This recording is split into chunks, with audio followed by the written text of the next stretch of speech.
Evangelho que escreveu João, capítulo 3.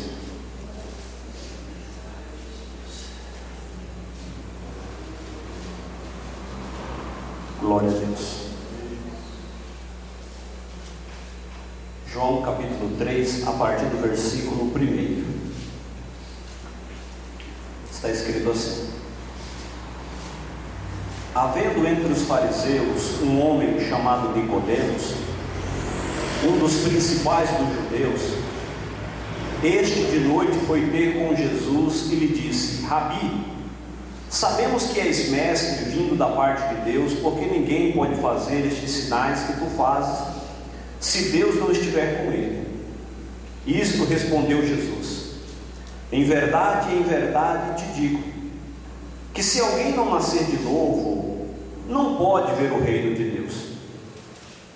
Perguntou-lhe Nicodemos: como pode um homem nascer sendo velho? Pode porventura voltar ao ventre materno e nascer segunda vez?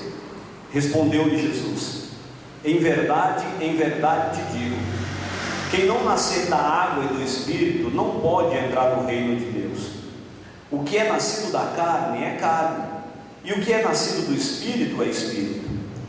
Não te admires de eu te dizer: importa-vos nascer de novo. O vento sopra onde quer, ouve a sua voz, mas não sabe de onde vem nem para onde vai. Assim é todo o que é nascido do Espírito. Então lhe perguntou Nicodemos: como pode suceder isto? Acudiu Jesus: tu és mestre em Israel, não compreende estas coisas? Em verdade te digo, que nós dizemos o que sabemos e testificamos o que temos visto, contudo não aceitais o nosso testemunho. Se tratando de coisas terrenas não me credes, como creis se vos falar das celestiais? Ora, ninguém subiu ao céu senão aquele que de lá desceu, a saber, o Filho do homem que está no céu. E do modo porque Moisés levantou a serpente no deserto, assim importa que o Filho do homem seja levantado, para que todo o que nele crê tenha a vida eterna. Porque Deus amou o mundo de tal maneira que deu o seu Filho unigênito, para que todo aquele que nele crer não pereça, mas tenha a vida eterna. Porque Deus enviou o seu Filho ao mundo, não para que julgasse o mundo, mas para que o mundo fosse salvo por ele. Quem nele crê não é julgado, o que não crê já está julgado, porquanto não crê no nome do unigênito Filho de Deus. O julgamento é este, que a luz veio ao mundo e os homens amaram mais as trevas do que a luz, porque as suas obras eram más.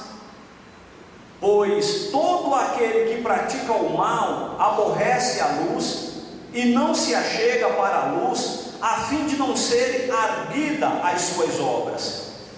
Quem pratica a verdade aproxima-se da luz, a fim de que as suas obras sejam manifestas, porque feitas em Deus. Amém. Eu tinha como objetivo uma outra ministração nesta noite, mas era semelhante, a isso aqui. Retrata de certa forma a condição da igreja, em nossos dias. Mas hoje eu quero falar sobre o novo nascimento. O Novo Testamento, ele apresenta, essa necessidade que existe por parte daquele que se achega a Cristo, de passar por esse processo do novo nascimento. E o novo nascimento, ele é basicamente o tema-chave do capítulo 3 que João ele escreve. Além disso, nesse capítulo, nós vemos Jesus Cristo em 3 papéis diferentes. Então Jesus ele fala de maneira assim muito contundente no capítulo 3 sobre o novo nascimento. E nesse objetivo de falar do novo nascimento, nós vemos Jesus ele agindo de 3 formas distintas: como mestre, como noivo e como testemunha. Mas eu quero me apegar apenas na primeira parte, na ação de Jesus Cristo, dentro do capítulo 3 que João escreve, essa ação de Cristo como mestre. A princípio, o que chama a atenção de Nicodemos ao ele se aproximar de Jesus foram os milagres. Nicodemos ele é atraído por tudo aquilo que estava acontecendo, e chega aos seus ouvidos as realizações de Cristo, a cura, as libertações, os milagres a qual Jesus vinha realizando, do cego que enxergava, do coxo que andava, do mudo que falava, do surdo que ouvia, do leproso que era purificado, do endemoniado que era liberto, do morto que ressuscitava. Todos esses acontecimentos, que foram inúmeros, chegam ao conhecimento de Jesus Cristo, de Nicodemos, melhor dizendo, daquilo que Jesus estava realizando. E Nicodemos ele é atraído por esses acontecimentos. E esses acontecimentos fez com que Nicodemos desejasse saber mais sobre Jesus e as doutrinas que ele ensinava. Atraiu Nicodemos para se aproximar e saber mais disso. Escuta-me, me conta mais sobre essa nova doutrina. Me fala um pouco mais sobre o que está ocorrendo. Porque as primeiras palavras de Nicodemos é essa: nós sabemos que tu és vindo da parte de Deus. Então me fala mais. Eu não estou entendendo muito bem o que está ocorrendo. Nicodemos, que era mestre dos judeus, nós observamos que ele tinha uma grande estima, um grande respeito pelo mestre da Galileia. Aquele que era um doutor da lei estava admirado dos acontecimentos que acompanhavam o ministério de Cristo. Nicodemos era fariseu, o que significa que vivia dentro das normas religiosas mais rígidas da sua época. O grupo religioso fariseu era o grupo que tinha as normas mais rígidas. E Nicodemos ele era um mestre dentro desse grupo. Era aquele que tinha uma interpretação da lei de Moisés, em que trazia ao povo um peso muito grande da lei. Haja vista que quando nós lemos o capítulo 23 de Mateus, Jesus ele vai falar durante todo o capítulo, ou quase todo o capítulo 23 de Mateus, Jesus ele vai falar sobre a rigidez da interpretação que os fariseus ele tinham da lei de Moisés. E Jesus ele vai usar várias vezes a expressão: ai de vós, escribas e fariseus hipócritas, porque era como eles interpretavam a lei de Moisés. Nem todos os fariseus eles eram hipócritas, né? Como dar a entender pelos comentários de Jesus registrado no capítulo 23 de Mateus. E tudo indica que Nicodemos foi extremamente sincero em sua busca pela verdade. Quando nós olhamos para o comportamento de Nicodemos, a impressão que nos dá, o que nos leva a entender, é que aquele homem estava sendo sincero na sua busca. Ele estava em busca de Jesus. Ele queria entender, porque a interpretação que ele tinha da lei, ela era distinta daquilo que ele estava vendo. seus ouvidos. Era um homem de altíssimo caráter moral e de profundo anseio espiritual, mas que sofria daquilo que nós observamos em nossos dias, que é a cegueira espiritual que afeta boa parte dos crentes, ou de um grande número de crentes hoje. Nicodemos, ele sofria desse mesmo mal, a cegueira espiritual, por falta de entender, de uma clara compreensão daquilo que está escrito na palavra do Senhor. A fim de ensinar Nicodemos a respeito das verdades básicas da salvação, o Senhor, ele usa 4 ilustrações diferentes. É muito comum nos ensinos de Cristo Jesus ele fazer uso de metáforas, de ilustrações para exemplificar aquilo que ele queria dizer. E nesse diálogo de Nicodemos, ele quer falar a respeito da salvação, que ela só é obtida por meio de um processo que ele vai caracterizar como um novo nascimento. E para trazer isso às clarezas, para esclarecer isso ao Nicodemos, para deixar mais claro a ele, ele usa 4 ilustrações. E a primeira ilustração que Jesus usa é a do nascimento. E ele disse para Nicodemos que seria necessário ele nascer novamente. Jesus começou com o que era conhecido, a experiência universal do nascimento. O termo traduzido por nascer de novo também significa nascer do alto. Apesar de todos os seres humanos terem passado pelo nascimento natural deste mundo, caso desejem ir para o céu, devem passar pelo nascimento espiritual. Todos nós passamos pelo procedimento do nascimento físico. Mas se quisermos ir ao céu, meus irmãos, se quisermos alcançar o céu, é necessário fazer aquilo que Jesus aconselha a Nicodemos, nascer de novo.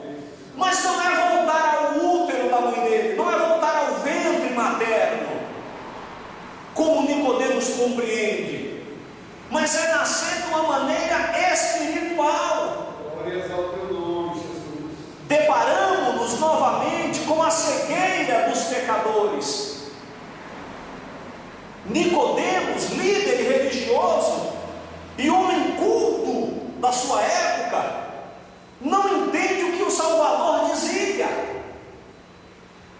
Jesus estava se referindo ao nascimento espiritual, mas Nicodemos não conseguia pensar além do nascimento físico. E ele indaga a Cristo como seria possível ele tornar ao ventre da mãe dele, sendo já um idoso, avançado em idade. Uma vez que era mestre paciente, Jesus ele tomou como ponto de partida as palavras do próprio Nicodemos e explicou melhor o que significava esse nascimento. Nascer da água e do Espírito não significa nascer fisicamente, voltar ao ventre materno e nascer segunda vez, mas significa nascer espiritualmente, nascer sob a influência do Espírito de Deus em nossas vidas. E isso, meus amados, não é o batismo nas águas, porque o batismo nas águas, ele simboliza a morte. Jesus não estava falando de batizar, Jesus estava falando de algo que seria recebido pelaquele que ingressasse, abraçasse o evangelho a qual ele estava apresentando, nasceria mediante uma ação do Espírito de Deus na vida da pessoa. O batismo ser seguido. Batismo não é para aquele que almeja a salvação. Batismo é para aquele que já alcançou a salvação. E como símbolo da salvação, nós descemos as águas para simbolizar o que já aconteceu, não é o que vai acontecer. Jesus não ensinou que o novo nascimento se dá pelo batismo com água. No Novo Testamento, o batismo é relacionado à morte, não ao nascimento. Nem toda a água do mundo seria suficiente para realizar a transformação espiritual de uma nova pessoa. Você pode jogar na água com sabão e esfregar o quanto você quiser, vai sair do mesmo jeito. Se não nascer do Espírito, nada muda, nada é alterado na vida da pessoa. E é isso que Jesus está dizendo: é necessário nascer da água e do Espírito de Deus. A ênfase aqui em João é sobre o crer, pois a salvação só é possível pela fé, meus amados. A evidência da salvação é o testemunho do Espírito dentro daquele que crê. E isso fica evidenciado, meus amados, pelo comportamento, pelas escolhas que nós fazemos, pela nossa forma de caminhar. Como é que nós vamos proceder diante das situações que vai se colocando diante de nós? Aquele que crê, aquele que é salvo, ele é caracterizado por esses acontecimentos. O salvo, ele é identificado com aquele que crê em Jesus Cristo. E isso fica claro por meio do seu comportamento, das suas atitudes, daquilo que ele vai fazendo e daquilo que ele vai deixando de fazer. É isso que Jesus diz para Nicodemos: é necessário, Nicodemos, nascer novamente.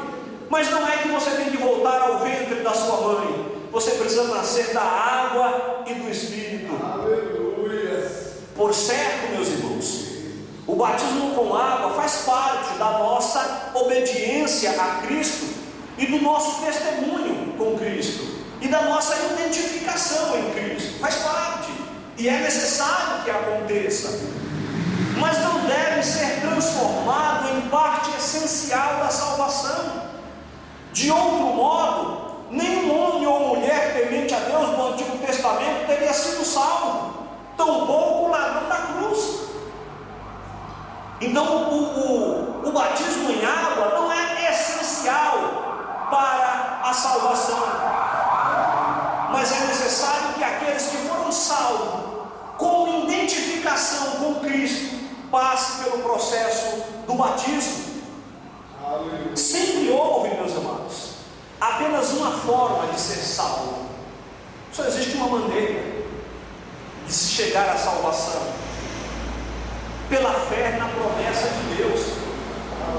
Aleluia. E é isso que Jesus Cristo está apresentando àquele homem. É isso que Jesus deixa claro para Nicodemos. É evidente, irmãos, que o nascimento também implica em vida. Nascimento, ele implica em vida. E o nascimento espiritual do alto implica em vida de Deus. Nascimento do alto é vida, mas não é apenas essa vida física, não é apenas essa vida que se esvai quando o corpo ele perece, mas é vida de Deus. Aleluia. João, ele usa o termo vida 38 vezes no evangelho que ele escreve. O oposto de vida é morte. E quem não crê em Jesus Cristo não tem vida de Deus. A vida é eterna e abundante. Assim como é impossível fabricar bebês, também é impossível fabricar cristãos. A única maneira de se tornar parte da família de Deus é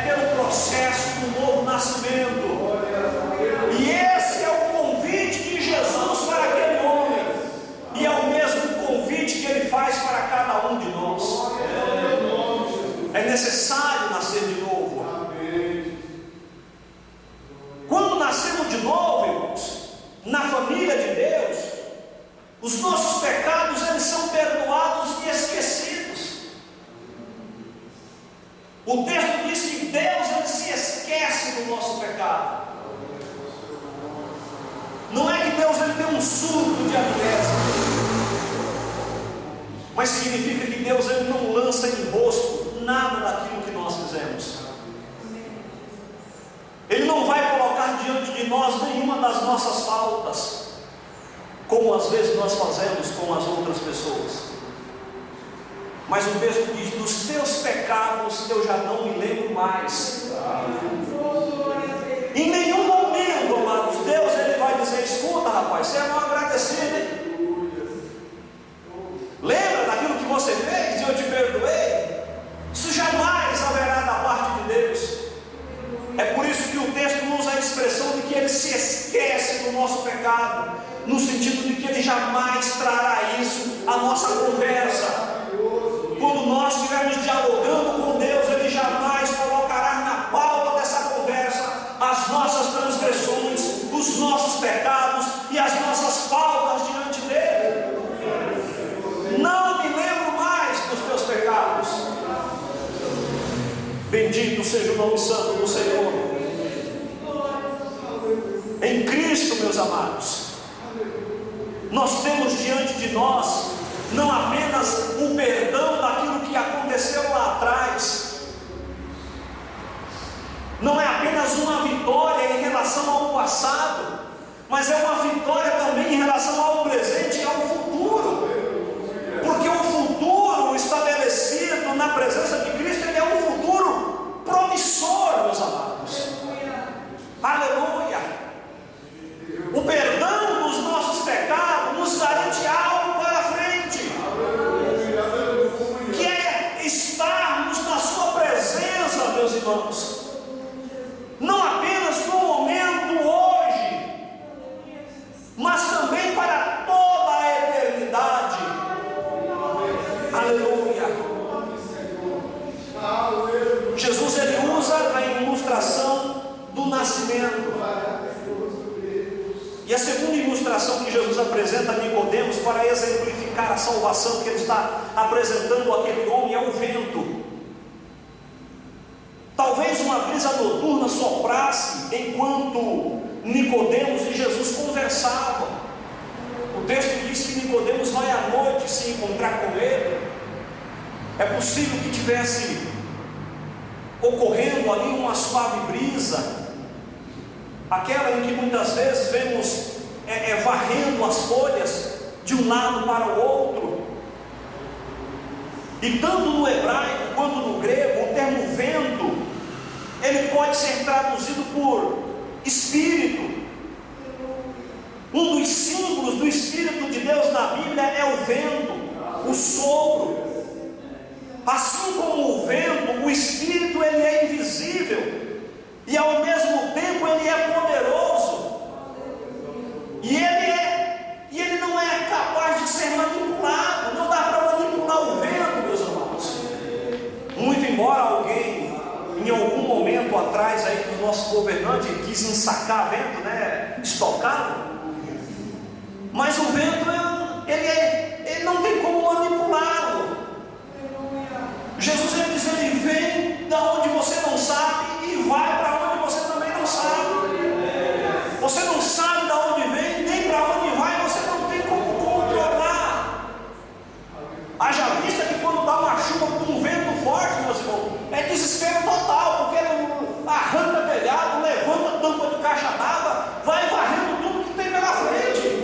E não tem como se falar, como que você para? Não dá para parar. Ele vem da onde a gente não sabe e vai para um local que nós não temos como impedir. E Jesus disse que assim é a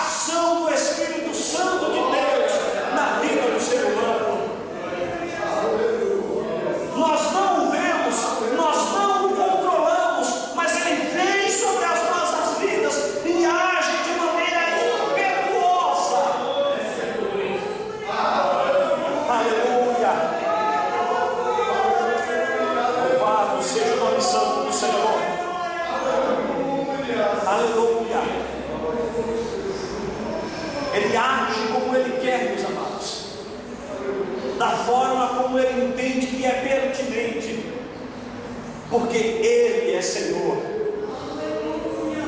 Quando Jesus usou este símbolo, talvez, meus amados, Nicodemos tenha se lembrado imediatamente do texto de Ezequiel 37, sendo ele um mestre da lei. É possível que Nicodemos tenha lembrado-se do capítulo 37 de Ezequiel, em que diz que o profeta viu um vale de ossos sequíssimos, mas quando profetizou, o vento, o Espírito veio sobre aquele lugar e deu vida para aquilo que estava morto. Aleluia! A ação de Deus, meus amados, na nossa vida produz vida. E aquele que se identifica com essa ação recebe vida, mas não uma vida física. Não é disso que Jesus está falando. Uma vida espiritual que nos garante, sobretudo, uma vida eterna, guardados na presença de Cristo. Louvado seja o seu nome. Aleluia. Mais uma vez, meus irmãos, a vida veio do trabalho em conjunto do Espírito e da palavra.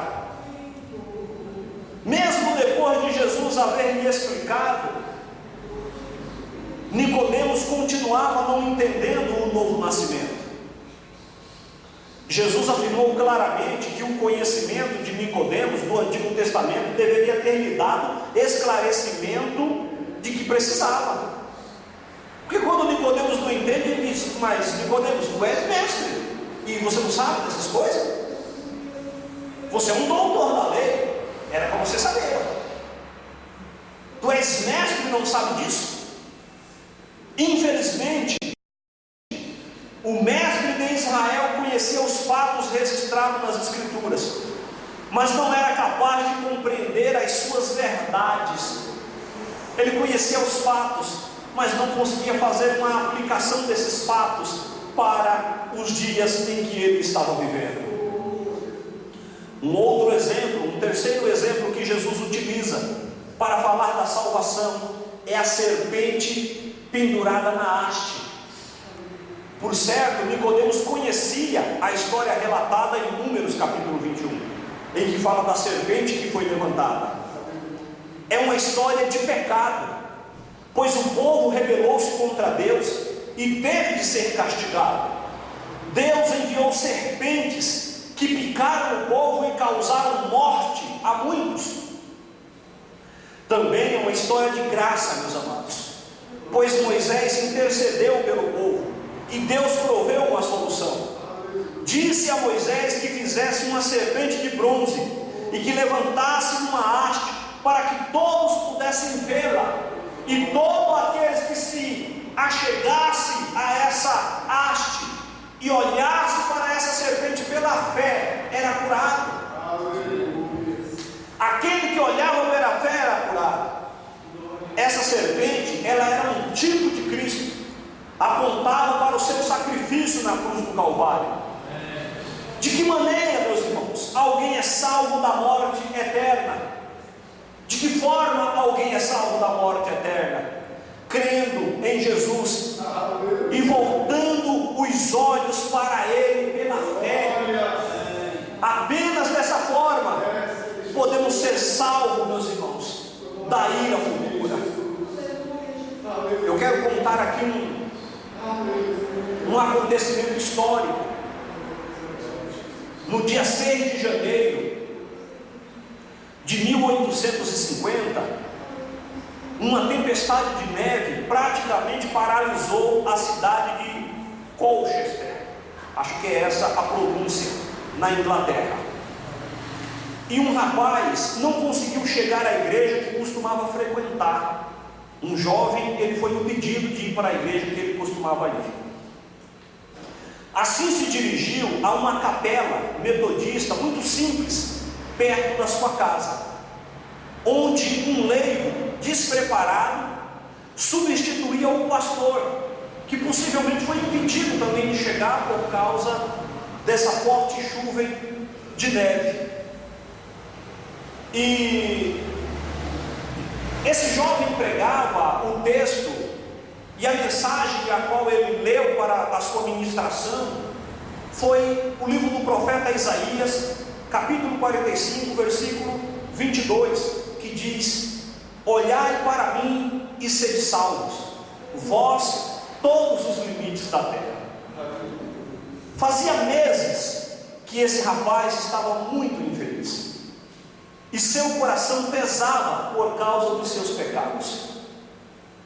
Mesmo tendo crescido dentro da igreja, e tanto seu pai quanto o avô sendo pastores, ainda assim ele não tinha certeza da salvação. O pregador improvisado não tinha muito o que dizer, porque lhe faltava o conhecimento. Ele não tinha muito ainda habilidade na ministração, na pregação da palavra. De modo que esse jovem pregador continuou repetindo o texto, repetindo essa leitura por algumas vezes, e dizendo: não é preciso fazer uma faculdade para ser capaz de olhar, gritava ele. Qualquer um pode olhar, uma criança pode olhar. Foi então que viu o jovem visitante ali sentado, apontou para ele e disse: meu rapaz, você parece extremamente infeliz. Olhe para Jesus Cristo, disse esse pregador para esse jovem que estava sentado, esse jovem visitante. Olhe para Jesus Cristo.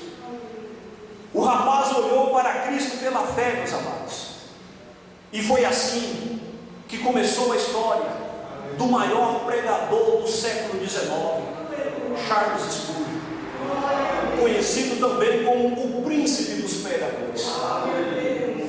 Foi mediante a um olhar que ele entende que naquele culto, mesmo nascendo em uma igreja evangélica, mesmo tendo um pai como pastor, um avô como pastor, ele ainda não tinha passado pelo processo do novo nascimento.